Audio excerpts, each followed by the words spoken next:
Hello mga kaibigan, purihin natin si Jesus, Maria at Jose.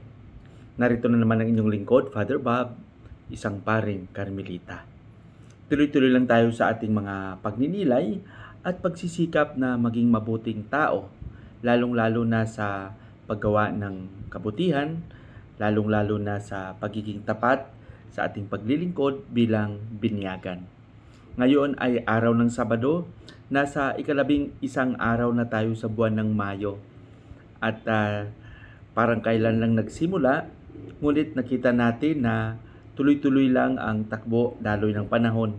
Alam ko marami tayong mga pinagkaabalahan at posible na ang mga karanasan natin sa nakalipas na araw ay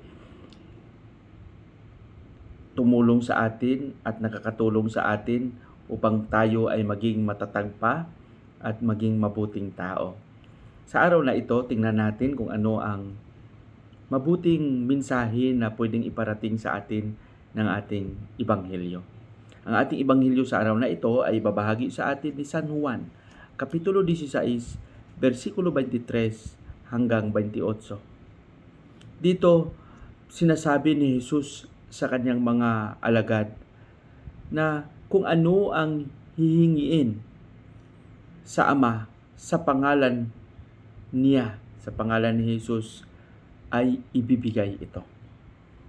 At palagi niyang itong sinasabi na ang Ama at siya ay iisa.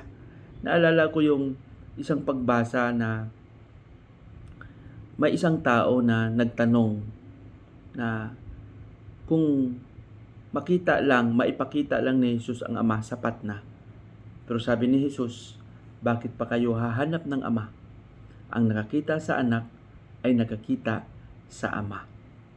Dito ang malalim na pag-unawa natin sa katayuan ni Jesus.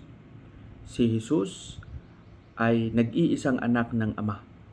Ngunit ang katayuan ni Jesus, hindi lang siya naging tao, kundi siya rin ay Diyos.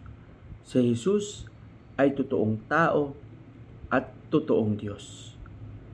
At ang nagsugo sa Kanya, ang Kanyang Ama, at siya ay iisa. Kaya nga sinasabi ni Jesus dito sa Ebanghelyo na babalik siya sa Ama. Mga kapatid, maganda itong pagnilayan, lalong-lalo na sa ating buhay. Parang naalala ko lang yung mga pangyayari sa buhay natin, lalong-lalo na kung ang kamatayan ay darating. Lahat tayo ay babalik sa tamang lugar, sa tamang katayuan natin. Lahat tayo ay babalik sa manlilikha. At ang manlilikha ay wala ng iba kundi ang Ama. Saan man tayo, ano man ang ating marating, darating ang panahon, lahat tayo ay babalik sa manlilikha. Siguro, sa aspetong ito, mas magandang pagnilayan natin yung ano ba talaga ang pinakadahilan bakit nandito tayo sa mundong ito.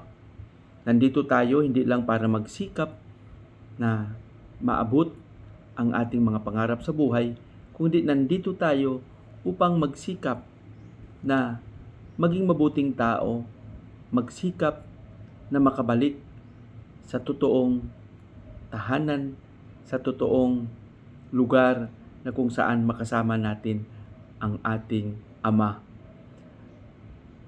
Pagsikapan natin ito. Isa sa mga instrumento na makapagpapatunay na tayo ay babalik sa ating tunay na kinaroroonan sa lumikha sa atin ay yung pagpatuloy na pagsikap na gumawa ng kabutihan, maging mabuting tao, at sumunod sa kalooban ng lumikha sa atin. Patnubayan nawa tayo ng may kapal. Sa ating panalangin, Panginoong Hesus, alam namin na darating ang panahon, kami ay babalik sa Ama tulad mo.